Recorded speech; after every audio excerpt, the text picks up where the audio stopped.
This one is the Kobo Clara Color, which, as the name suggests, has a color screen. Now, maybe you're telling yourself right now that you don't need a color screen reader. And the truth is, you really don't. But when it comes to personal technology, we rarely really need something, but typically we want something, and that's probably the case with readers with a color screen.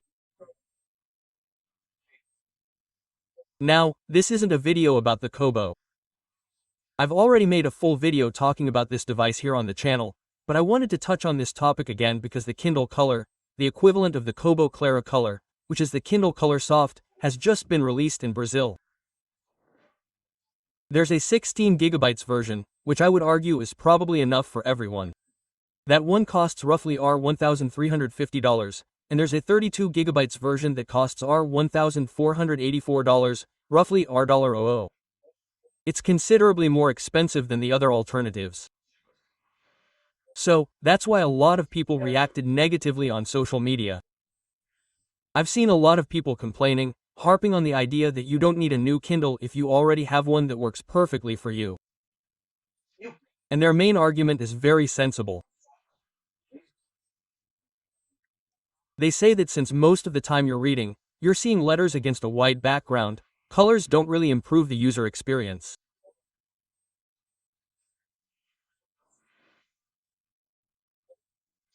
But there's a detail they're overlooking, one that they themselves would probably change their minds after using a color e-reader.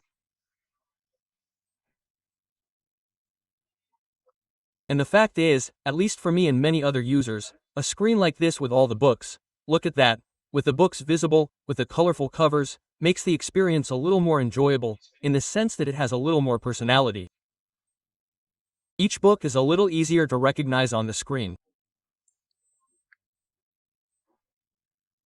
When I go back from this one to my other black and white Kindle, it's kind of hard at first glance to tell one book from another just by the cover, because it's not so easy to tell when all the covers have that same monochromatic look.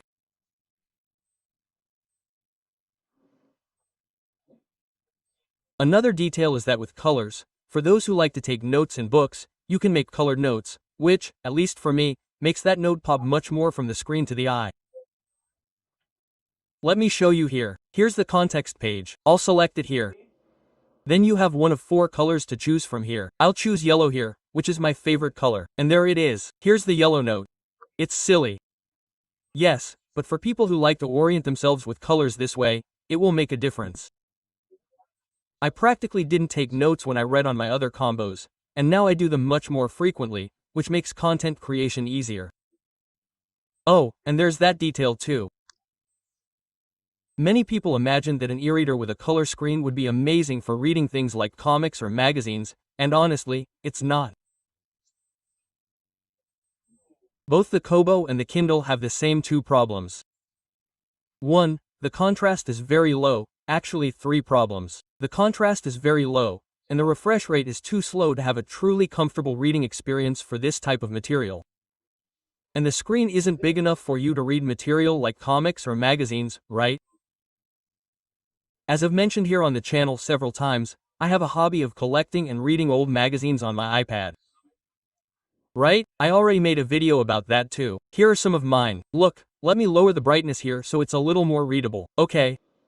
Here it is. Oh, this is Chunk, which is one of the apps I use for reading this type of content. And there's also Panels. Panels, as I mentioned in my dedicated video about this, is a little better for reading comics because, when you're reading a comic on Panels, what you can do is infinite vertical scrolling of that content. And, in my opinion, I don't know if it's because my brain has already been completely trained by algorithms, by social media, by this content that you keep scrolling through endlessly, but I like, as I mentioned in my dedicated video about this, when I'm reading a comic, I'm, consuming each part like this, and then I'm not turning the entire page at once, throwing it to the other side, right? Hiding all that previous content. And I feel that for me, personally, here's a good example. This one is a page, okay? In other readers and even in the same Panels, if it's configured this way, when you turn the page, you've turned all this here and then loaded the next entire page, which is this here. All the other details are now on the other page. You turned the page, right? I much prefer reading this way, See here, look, I'm reading here. So, it's kind of a partial page turn, so to speak, because I'm seeing the content of one page here and the content of the other here. So, for me, Pinot ends up serving better when it comes to reading comics. Now, conventional magazines. That's why here are mine, look, my video game magazines, right? PC Expert, PC Gamer, CD Home Magazine, among others, right? Anyway, what I mean by this is this. If you're thinking about buying this color Kindle, to read comics, to read magazines, I strongly encourage you to try it out. 1. If you have the opportunity. I don't know if it's as common here in Brazil as it is abroad. Stores have models, right, available for customers to handle and try before buying. So, if you can do that, you'll probably agree with me that this technology isn't yet sufficient for reading comics or magazines satisfactorily. Also, and this is the part one always avoided when talking about Kobo. Over the years, every time I posted a photo and someone noticed that name below, right, Kobo, there were a lot of people who didn't notice that. And then when I posted a photo or video, they'd say, dude, what Kindle is that? Do you recommend it? Quote, and I always had to explain that, actually, it's not a Kindle, it's a Kobo. And when the person got that response, they'd say, but what's the difference? Is it better? Quote. Since I'm a portable technology addict, a lot of people who follow me immediately assume that if I chose Kobo over Kindle, Kobo must be somehow superior to the Amazon reader. And I've always said the same thing.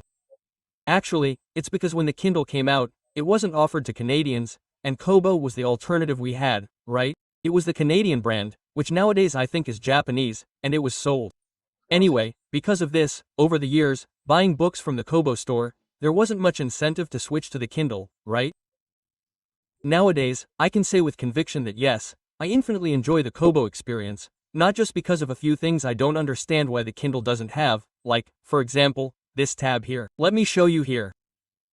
There's an area here that shows your activities, right? It shows how many hours you've read in total, how many books you've completed, what percentage of your collection you've read, the book you're reading, how many hours you've read it, how many minutes is your usual reading session, how many pages you read per minute. I know this doesn't matter to the overwhelming majority of people, but I and other users really like it. There's an area for my words, and there are more unusual words or words with pronunciations that are difficult to deduce because they're not words that appear in movies or music, things like that. I like taking these notes because it expands my vocabulary as an English teacher. I have to continually refresh my knowledge on this. The Kindle is a bit more limited in these functions. It's an issue that could be completely resolved with software. I don't know why it doesn't exist yet. If it doesn't exist yet, maybe when I release this video, if it actually already exists, right? You, as a Kindle user, can enlighten me on this issue. But the main reason that leads me to believe Kobo is a superior option is because it's not tied to Amazon. In recent years, many people have tried to break free from Amazon's monopoly, in addition to some questionable practices, such as remotely removing books from users. Which, to be fair, only happened once, back in 2009, ironically with the book 1984, because the company that sold the book didn't have the rights to do so. But still, many people were furious at the idea that people could remotely remove something from their Kindle. Besides the fact that when you buy something on Amazon, that book isn't yours, as is common these days in this digital world we live in, you're paying for a usage license that isn't perpetual. They can terminate that license at any time, and you lose the product you thought was yours.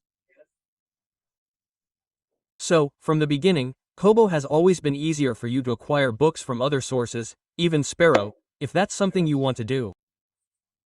Kobo has always been much easier for this. There are methods to de-Amazonize your Kindle, but I'm getting old. I don't have the patience for tinkering anymore and just plugging it into the computer, downloading this thing, doing this, following this tutorial, and then I have no patience for that. So, if you, like me, prefer not to be tied to the Amazon ecosystem, then in that case, the Cube is the best option. And as I said, you don't need a reader with a color screen, not really, but it's much more enjoyable. I personally like looking at it like this, glancing at the screen and recognizing the books, but I really like it right away, right? So there's that. And to answer everyone who asks, but I want to read on my tablet, there's a big difference. Reading on an ink screen. It's much more enjoyable. And personally, and I know I'm not alone in this, I prefer to leave my reading on a device that doesn't have social media, notifications, games, email, or anything else so I can just focus on reading. This is definitely unquestionable. It makes you read much more. Ultimately, investing in an e-reader means investing in your reading habit. Because of the lack of distractions, but mainly to try to justify your investment, you'll read more if you buy one like this.